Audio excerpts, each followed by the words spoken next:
Bonjour à tous, bienvenue dans cette nouvelle vidéo. Aujourd'hui, on va apprendre à faire la construction d'un diagramme d'orbital moléculaire, donc une molécule quelconque, à partir de la théorie des groupes et du groupe ponctuel de symétrie. Donc en l'occurrence, on a pris BF3, donc le trifluorure de bore, pour construire. On verra peut-être PCl5 dans une autre vidéo. Et donc c'est parti. Donc première étape, avant tout, c'est de déterminer la géométrie de notre molécule. Si on veut déterminer le groupe ponctuel de symétrie auquel appartient notre molécule, et ben forcément, on doit déterminer à tout prix sa géométrie parce que on doit mettre des plans, on doit mettre des axes de rotation, et si on détermine mal une longueur de liaison ou une forme quelconque à la molécule, bah, on se plante dès le début et c'est terminé pour nous après. Et donc, comment on va déterminer cette géométrie? Eh ben, rappelle la méthode, la théorie plutôt VSEPR qu'on va appliquer. Et donc pour ça, il faut tout d'abord établir la configuration électronique de nos atomes.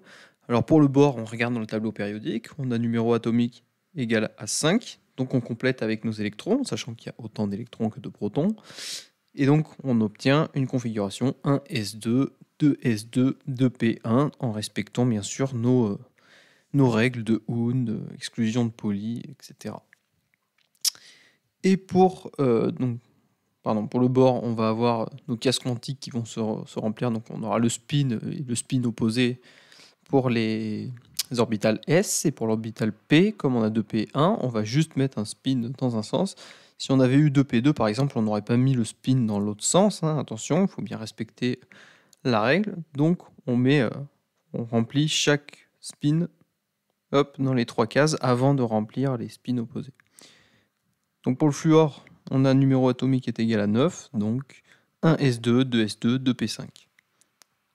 Et hop, on remplit nos cases quantiques de cette manière. Donc on voit bien que pour le fluor, on va avoir juste une liaison possible avec 3 liaisons, liaisons qui vont pas se faire en fait, qui vont pas être partagées, qui vont être des doublés non liants en fait. Et pour le bord, on va avoir donc une stabilisation du cortège en ayant un électron ici de la 2s qui va aller sur la 2p pour faire nos 3 liaisons. Et on verra bien qu'on aura une lacune ici qu'on va pouvoir mettre sur notre molécule plus tard. Donc on voit tout l'enjeu ici de la théorie VSEPR finalement. Et donc on aura une molécule de type AX3, c'est-à-dire que les 3 ici électrons du fluor vont venir se mettre ici, ici et ici, parce qu'on rappelle qu'on va avoir une stabilisation ici, hein, je viens de le dire. Et donc, on n'aura pas de doublé non liant du bord, donc on n'aura pas de AX3E ou d'histoire dans ce genre. On aura bien juste un AX3 simple. Et ça, quand on regarde dans notre tableau VSEPR, ça correspond à une molécule trigonale plan, donc qui ressemble à ceci, qui est complètement plane, pardon. Ce qui fait que là, tout de suite, elle est dans le plan de l'écran. C'est-à-dire que je prends une feuille tout de suite de papier, je peux la mettre, elle est complètement plane. Ensuite, maintenant qu'on a la symétrie, la structure de notre molécule, il faut déterminer le groupe ponctuel de symétrie. Et c'est là tout l'intérêt d'avoir déterminé la structure de notre molécule. Donc on se rappelle de notre arbre pour déterminer le groupe ponctuel de notre molécule. Est-ce que la molécule est linéaire? Alors moi j'ai un arbre, on peut utiliser un arbre qui est différent, mais après on peut utiliser cet arbre-là.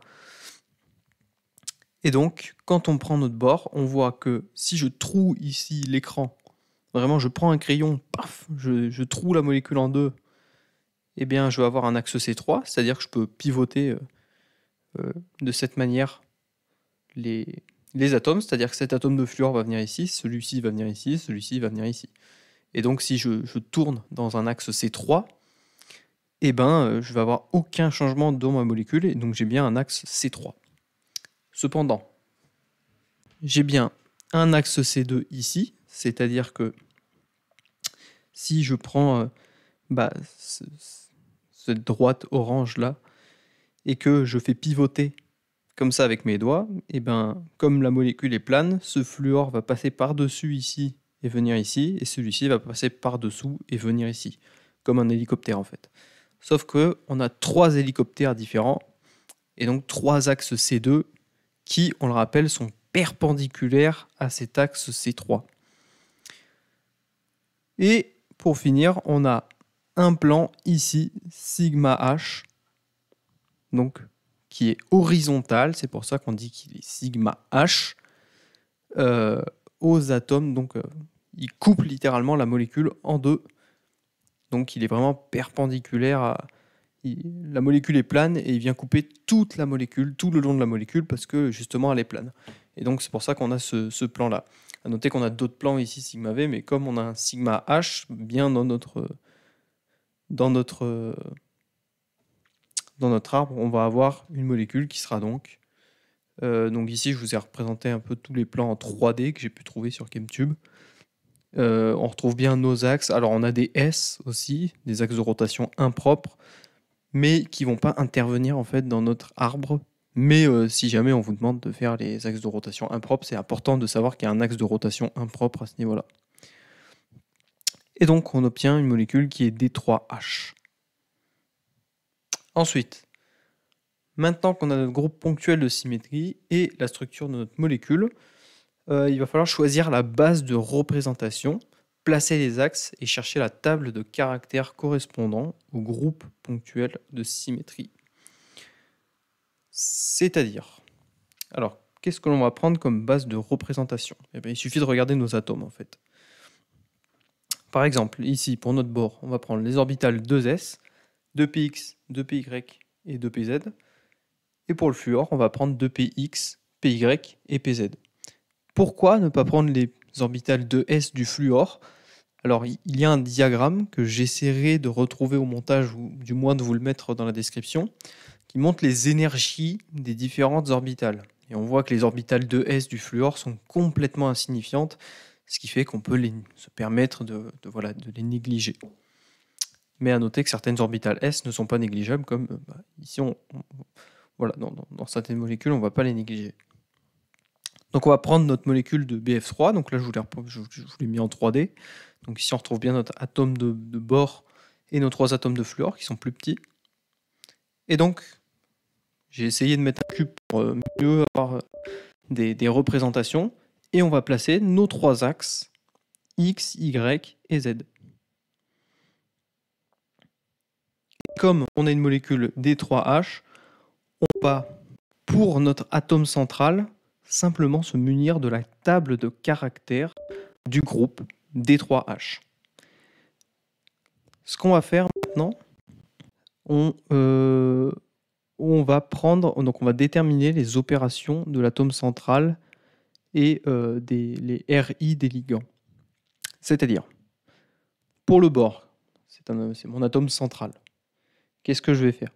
Eh bien, je vais juste aller lire sur le tableau les opérations de symétrie qui lui sont appliquées pour chacun de ces axes. Donc on avait dit pour le bord, on a 2S, 2Px, Y et Z. Pour le S, on prend par défaut A1'. Pourquoi ? Parce que on sait que les orbitales S sont sphériques et que donc chacune des opérations de symétrie qu'on va lui appliquer, elles ne vont pas changer, elles sont sphériques. Dans l'espace, elles ne vont pas changer, contrairement aux lobes qui sont représentés par les orbitales P. Donc S, 2S, 2px, 2py, 2pz. Alors, je n'ai pas fait dans le même ordre pour le diapo, mais là, instinctivement, pour les orbitales S de l'atome central, on prend toujours A1'. Parce que les opérations de symétrie font toujours 1.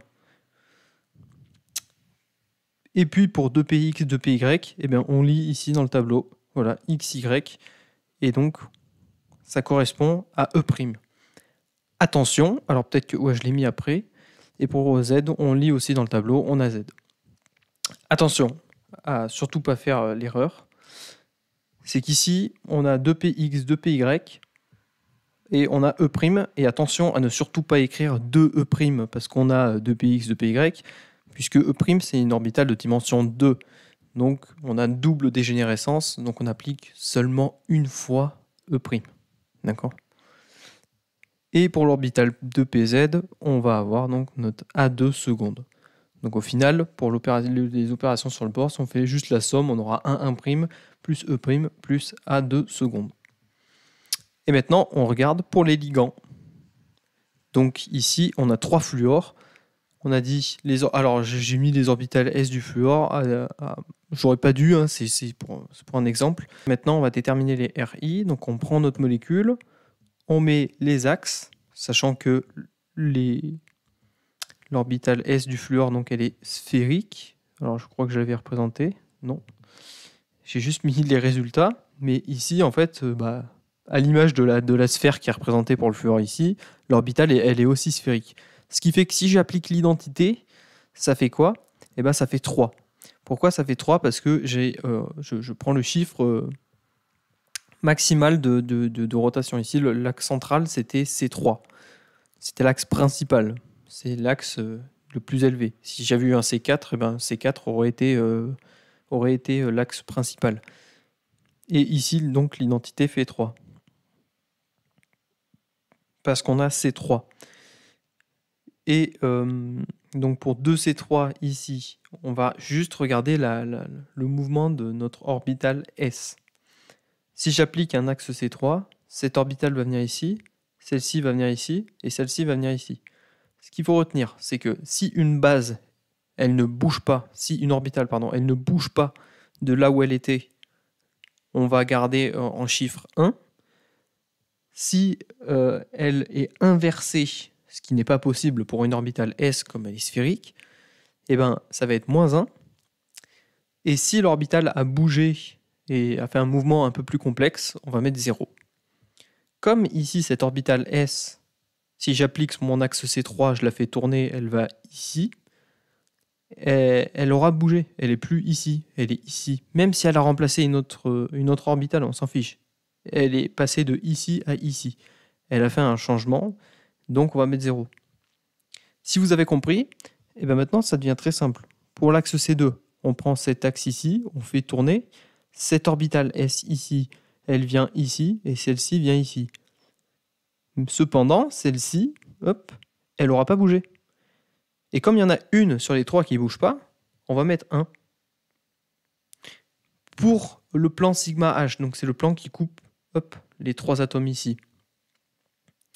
Eh bien, comme, encore une fois, notre orbitale S, elle est sphérique, eh bien, si j'applique cette opération de symétrie ici, je coupe la molécule vraiment en 2 morceaux égaux, eh bien, aucune orbitale n'a changé. Je passe de ce plan-là à ce plan-là, mais rien n'a changé. Donc 3. Pour les axes de rotation impropres, on est d'accord qu'une orbitale, de toute manière, je vais la bouger. Et elle va être soumise à un plan de symétrie derrière, donc ce sera généralement 0. Et pour les 3 axes sigma V, eh bien ici on peut voir les axes. Alors je les avais mis sur la molécule en 3D si vous voulez retourner plus en avant dans la vidéo. Mais c'est les axes qui coupent ici donc chacun des atomes, il y en a 3. Et ils sont égaux. C'est pour ça qu'on dit 3 sigma V et pas sigma V. Sigma V prime, sigma V seconde. C'est des axes qui sont égaux dans le sens. C'est des plans, pardon, qui sont égaux dans le sens où ils sont strictement, exactement les mêmes. Ils coupent de la même manière les atomes. Et donc, dans ces 3 plans, eh ben, à l'image de l'axe C2, si j'applique ce plan, cette sphère-là va venir ici. Celle-ci va venir ici. Et celle-ci n'aura pas bougé, puisqu'elle est traversée justement par le plan sigma V. Et comme il y en a une qui ne bouge pas dans chacun des plans, eh bien on met 1. Donc on a 3, 0, 1 et 3, 0, 1. Bon. Maintenant, on va faire pareil pour les orbitales P, X, Y et Z. Alors, on remet nos axes ici, X, Y, Z. Mais attention, maintenant, on a des lobes. On a les orbitales P, ce sont des lobes. Ce qui fait qu'on aura un pôle positif et un pôle négatif. Et ça va tout changer. Parce que les orbitales S, quand on avait par exemple un plan sigma H qu'on appliquait, comme elles étaient sphériques, ça ne changeait rien. Mais maintenant, dans certaines directions de l'espace, par exemple en Z ici, si j'applique mon plan H, eh ben, les lobes vont s'inverser. Et on n'aura plus du tout les mêmes résultats. Mais l'identité, bon, c'est toujours la même, 3, si j'applique l'identité, mon lobe va revenir pareil.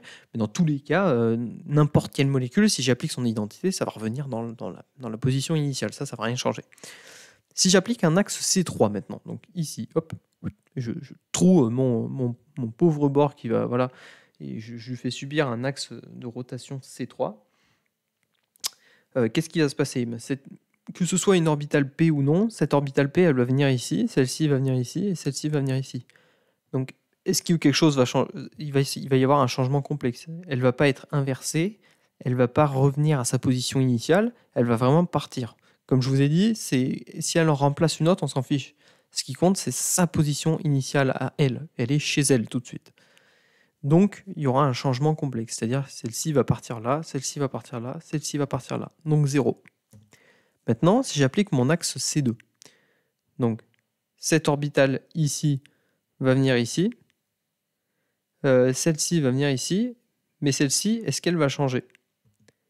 Eh oui, elle va être inversée. Attention, si je prends mon lobe ici, mais que je prends mon axe C2 et que je le fais tourner, donc ces deux-là vont pas compter puisque ça va être 0, étant donné qu'elles auront bougé dans mon axe C2, mais celle-ci, elle est trouée par l'axe C2, donc théoriquement, elle ne bouge pas de sa place initiale, mais comme il y a deux lobes, elle va être inversée.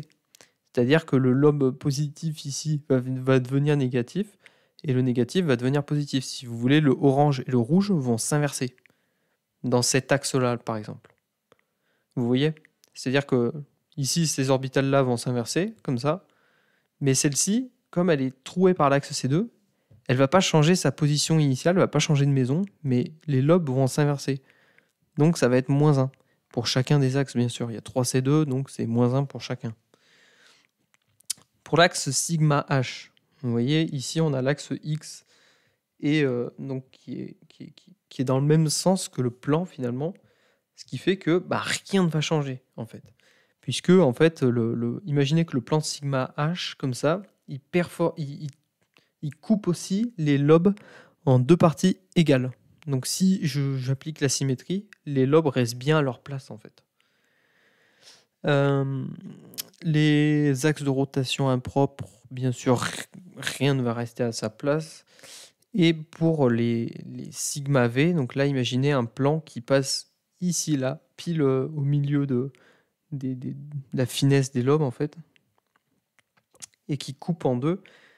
Donc c'est un peu comme le C2 finalement, hein. C'est-à-dire que ici ces deux-là vont subir leur symétrie, ce qui fait qu'ils vont partir, sauf que celui-là va passer ici et celui-là va passer ici. Donc on aura un inversement de notre lobe, donc on aura moins 1.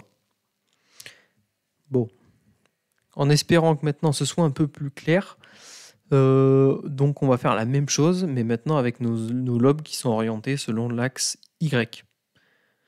J'aurais dû faire un meilleur dessin parce que là c'est vraiment pitoyable. J'en suis désolé. Donc notre identité, maintenant on commence à comprendre que ce sera toujours la même chose. Pour notre axe C3. Donc ici, notre Y qui va venir ici, lui va venir ici, lui va venir ici. Ça ne change rien, il y a toujours... Enfin, ça ne change rien, si, ça change justement, mais il y aura toujours un mouvement, c'est-à-dire que les lobes vont se déplacer, et donc ce sera toujours 0. D'accord? L'axe C2, maintenant.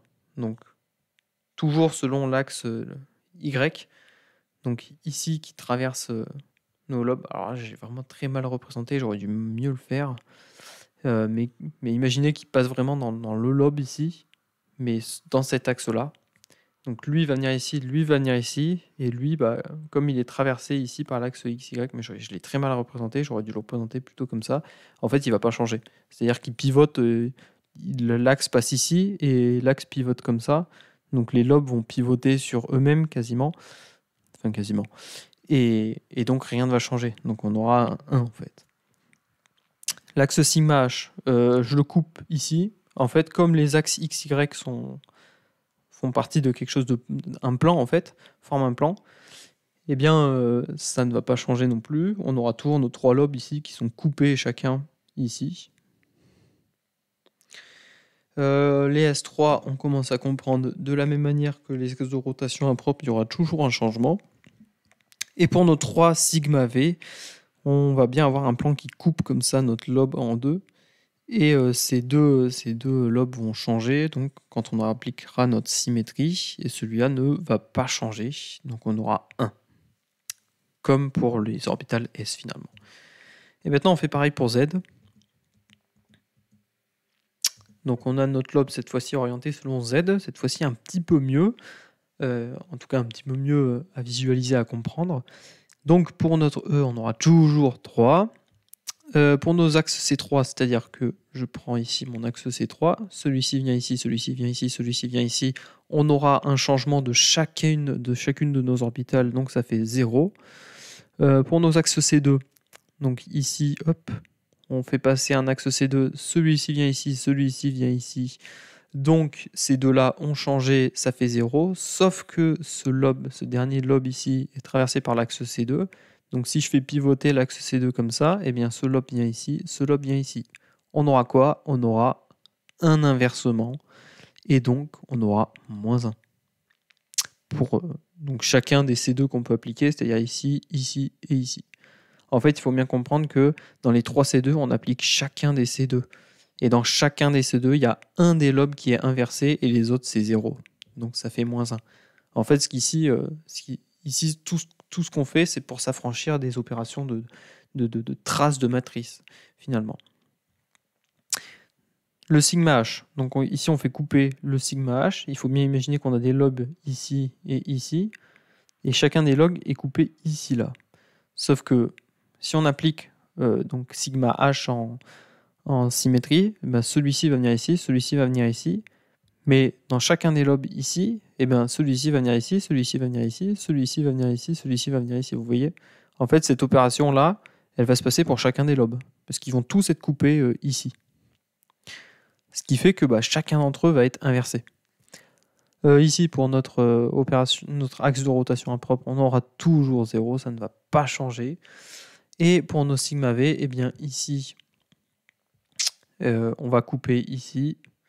Celui-ci va venir là, celui-ci va venir là, et celui-là ne va pas changer. Donc, pour chacun, bien sûr, de nos axes sigma v, donc dans chacun de nos axes sigma v, il y a un lobe, une orbitale P qui ne change pas, et donc on a 1.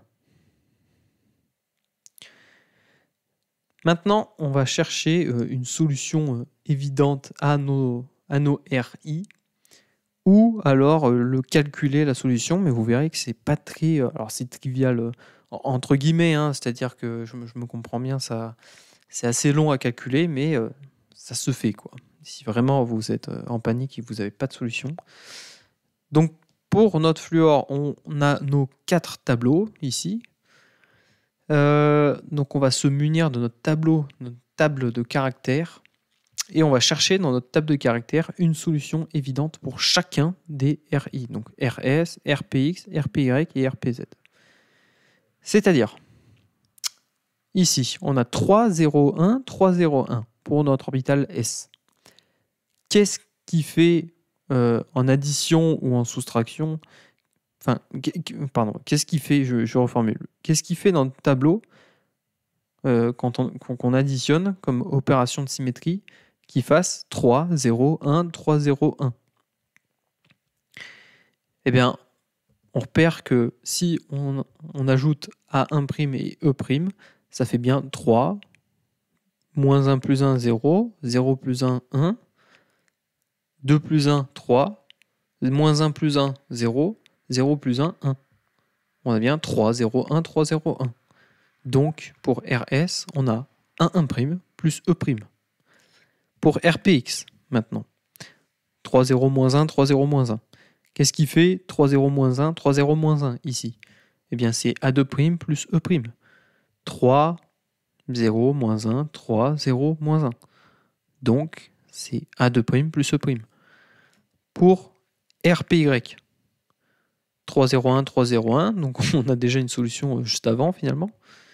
Donc, A1' plus E'. Et pour RPZ, donc, on va prendre A2 secondes plus E secondes. D'accord? Si jamais on ne trouve pas de solution évidente, on va calculer le n de chaque élément. C'est-à-dire, si on reprend nos 4 tables et qu'on reprend notre table de caractères, on peut calculer avec une formule combien de fois pour chaque table, combien de fois il y a A1, combien de fois il y a A2, combien de fois il y a E', combien de fois il y a A1 seconde, combien de fois il y a A2 seconde, combien de fois il y a E seconde. Et dites-vous qu'il faut faire la formule pour ces 6 trucs, pour ces 6 opérations, pardon, et il faut la faire 4 fois. Donc 6 x 4, 24, voilà, il faut faire 24 fois la formule. Autant vous dire que c'est plutôt long. Mais si jamais on est vraiment dans le pétrin et qu'on ne peut pas faire autrement, comment appliquer cette formule? Donc, comment on détermine G? En fait, G, c'est juste la somme de ce qu'il y a ici dans cette, au-dessus de ce tableau. Par exemple, ici, E, on a juste une fois E, donc on met 1. C3, on a 2 fois C3, on met 2. On a 3 fois C2, on met 3. On a une fois sigma H, le plan sigma H. On a 2 fois l'opération S3, on met 2. On a 3 fois l'opération sigma V, on met 3. Et quand on additionne 1 plus 2 plus 3 plus 1 plus 2 plus 3, ça fait 12. Et donc ici, on aura 1/12. 1/12 fois, donc ici par exemple, je l'ai fait pour A1' et l'orbital S. On aura 1/12 facteur de 3 fois 1 fois 1 plus 0, donc ici on a 0, hein, plus 1 fois 1 fois 3 plus 3 fois 1 fois 1. Plutôt j'aurais dû mettre comme ça. Plus 0 plus 1 fois 1 fois 3. J'espère que vous arrivez bien à suivre ma souris. Et donc ça fait 1/12 de 3 plus 3, 6 plus 3, 9 plus 3, 12. Et donc ça fait 12/12, ça fait 1. Donc on a une fois A1'. Mais dites-vous qu'il faut ici le faire, il faut faire la même formule pour n A2', n E', n A1 seconde, n A2 seconde et n E seconde. J'ai pas mis le n ici, j'aurais dû. Et là, on aura trouvé juste la solution à un tableau, sachant qu'on doit en faire 3 autres. C'est pour ça que c'est bien mieux d'avoir des solutions évidentes et de se forcer à en chercher plutôt que voilà, de calculer les n, parce qu'il y en a pour un moment, quoi. Bon, maintenant qu'on a tous nos tableaux, il est l'heure de construire notre tableau d'orbital atomique, puis d'orbital moléculaire. Donc on va se munir d'un grand tableau comme ça, en utilisant ici, en écrivant plutôt toutes les symétries dont on a besoin. C'est-à-dire qu'on a déterminé, qu'il y avait des A1', on a déterminé qu'il y avait des A2', des E' et des A2 secondes et des E secondes. À noter qu'on les réécrit dans le même ordre que indiqué ici dans ce tableau. Donc pour notre bord, on a déterminé qu'il y avait donc ces orbitales là. Donc 2s était égal à 1', pardon. On avait déterminé au tout début, si vous vous souvenez. Et on avait déterminé que 2px et 2py, vous saviez par lecture, donc dans ce tableau juste ici, on avait déterminé px, py c'était E', et on avait dit que les orbitales s, comme rien ne changeait, eh bien c'était A1' par défaut, et z, on avait dit que c'était A2 secondes. Donc en fait, on les reporte juste dans ce tableau-là. Et pour le fluor, eh bien, on fait exactement la même chose en écrivant des phi. C'est-à-dire qu'ici, on va écrire phi1, phi2, phi3, phi4, puisque c'est une orbitale qui est doublement dégénérée, on rappelle, hein, A2 secondes et E secondes. Et maintenant qu'on a placé toutes nos orbitales de F et du bord, c'est-à-dire de nos ligands et de notre atome central, eh bien on va faire nos orbitales moléculaires de notre molécule. C'est-à-dire, ici, j'ai une orbitale je construis les orbitales moléculaires à partir de ces constituantes, c'est-à-dire des orbitales atomiques. Ici, j'ai une orbitale atomique du bord, de S, donc de symétrie A1', et j'ai une orbitale de F, phi1. Donc si j'additionne, ça fait 1, 2, ça fait 2 orbitales moléculaires. Donc j'aurai une orbitale liante et une orbitale anti-liante, non, 2 orbitales moléculaires. Et je fais la même chose en fait avec les autres. Donc ici, j'ai une seule orbitale moléculaire avec la symétrie A2'. Eh bien, qu'est-ce que ça peut être une seule orbitale moléculaire? Si elle est toute seule, c'est forcément une orbitale moléculaire non liante. D'accord? Elle ne peut pas être liante s'il n'y a rien autour. Je veux dire, il ne peut pas y avoir un lobe qui se recouvre avec, avec rien. Donc c'est forcément une orbitale non liante. Maintenant, j'arrive au point critique E'. Donc j'ai 2px, 2py et phi3, phi4. Et là, l'erreur, c'est de faire 1, 2, 3, 4, donc nickel, roule ma poule, j'ai 4 orbitales moléculaires. Et non, puisque on a une orbitale doublement dégénérée, rappelez-vous, donc de dimension 2. Donc j'ai pas 4 orbitales, je divise par 2, puisque j'ai une double dégénérescence, j'aurai 2 niveaux de même énergie finalement, c'est-à-dire dans lesquels je pourrais mettre 4 électrons au total, de spin opposés bien sûr. Et donc j'aurai 2 orbitales moléculaires, E' et E' étoile. À rappeler que justement, hein, c'est ce que je viens de dire, mais E', ce sera 2 niveaux d'énergie équivalente. C'est pour ça qu'on dit que c'est doublement dégénéré hein, depuis le début. Donc j'aurai 2px, 2py, hop, même énergie avec 4 électrons. Et ici, pour A2 secondes, on aura donc 2pz et phi5, donc 2 orbitales moléculaires liantes et antiliantes, rien à signaler. Et ici, une orbitale moléculaire toute seule, donc une orbitale moléculaire non liante qu'on va noter E secondes. À noter que j'ai pas trop commenté la notation, mais on aura juste les lettres en minuscules. Alors après, chacun sa notation. Hein. Et les étoiles pour les antiliantes, ça c'est malheureusement universel, faut l'écrire comme ça.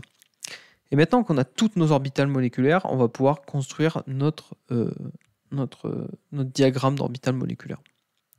Donc c'est parti, on se lance. Diagramme d'orbitales moléculaires, je suis allé un peu vite. Donc on reprend toutes nos orbitales moléculaires et bah, c'est parti, on va se lancer. Et comment on va faire? Donc on va mettre dans ce sens-là, du haut vers le bas, toutes nos orbitales moléculaires liantes. Au milieu, on mettra toutes les non liantes. Et au-dessus, on mettra toutes les antiliantes. À noter qu'ici, on n'a pas de valeur d'énergie. Donc, on va se contenter de les mettre arbitrairement. De toute manière, on va à la fin déterminer la configuration électronique, mais les antiliantes n'auront pas un grand impact dans notre configuration finale. On place d'un côté nos orbitales atomiques du bord, de l'autre côté nos fluors. Alors on va multiplier par 3 le nombre d'électrons, parce qu'on a 3 fluors, on rappelle. Hein. Donc tout ce qu'on a établi au tout début, donc la configuration électronique, il faudra multiplier par 3 le nombre d'électrons ici quand on va compléter notre diagramme. Et au milieu, on fait notre molécule BF3. Donc ici pour le bord, on prend notre orbitale 2s et 2p, 2px, 2py et 2pz, qui sont voilà, au même niveau. Et pour le fluor, donc les 3 2px, 2py, 2pz, mais comme on a 3 fluors, on va mettre 3 levels voilà, d'énergie, et pour les 2s, j'aurais dû faire pareil. Hein. Donc ici, pour la 2s, on a un 1', ici, et les 2p, on a A2 secondes plus E secondes. E', pardon, excusez-moi. Donc c'est nos orbitales liantes. J'aurais dû remettre le tableau complet plutôt, ça aurait été plus agréable à lire. Et ici, on a toutes les orbitales dans lesquelles les 2p du fluor interviennent. Et c'est parti, on se lance. Donc j'ai bien mis qu'on descendait dans ce sens-là. Donc c'est parti. On a notre première orbitale liante, c'est A1'. Notre deuxième, hop, on descend, on a une non liante, on s'en fiche, on fait que les liantes pour l'instant. Là, on a une deuxième liante, c'est E'. On descend, hop, ici on en a une autre liante, c'est A2 secondes. A noter qu'ici, donc, on repère la double dégénérescence, hein, 2 niveaux de même énergie. Donc ici, on aura 2 électrons de spin opposé, ici on en aura 4. C'est pour ça que, voilà. C'est pour ça que quand on avait 4, on a divisé par 2. Ici, on a notre A2 secondes. Et ici, on a plus d'orbitales liantes. Donc maintenant, on va placer les orbitales non liantes. Donc c'est parti, on recommence. Ici, première orbitale non liante, le A'2, A2' plutôt, et le E'. Et maintenant, on place nos orbitales antiliantes. Donc A2 seconde étoile, A1 prime étoile et E prime étoile. Et maintenant, il ne reste plus qu'à placer nos électrons, qu'on aura multipliés par 3, on rappelle, hein, pour le fluor, et pour le bord, dans lequel on va placer également notre électron. Donc on a bien 2s2 et 2p1. Et donc on complète ici en respectant bien sûr toutes les règles de Hund, exclusion de Pauli. Donc c'est-à-dire je mets un électron, je mets, bon ici l'électron de spin opposé, d'accord, mais par exemple dans E' ici, je mets un électron ici, et je mets surtout pas un électron de spin opposé, hein, je mets bien un électron de spin et un spin ici. Et ensuite je complète de la même manière pour le spin opposé. Donc je vous ai mis un schéma que j'ai trouvé sur internet pour que ce soit un peu plus lisible, parce que moi ça allait pas être très compréhensible. Mais on a bien justement respecté ces orbitales-là. Pardon, la façon de compléter notre diagramme avec nos 3 fluors ici. Je vous ai mis le lien, donc si jamais ça vous intéresse d'aller y jeter un œil. Et à partir d'ici, on pourra compléter notre configuration électronique pour BF3, puisqu'on aura juste à lire. Ici, on aura 2A1, 2, puisqu'on a 2 électrons. Donc on mettra en exposant juste le nombre d'électrons, de même qu'on complète une configuration électronique finalement. 2A1, 2, 2E', 2, 2A1 seconde 2, etc., etc.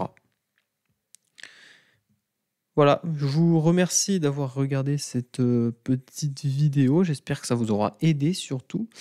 Je mettrai le diaporama dans la description, bien sûr, en téléchargement ou juste pour le visionner comme ça en ligne, au cas où vous voudriez le reprendre tranquillement pour vous sans avoir ma voix atroce en arrière-plan.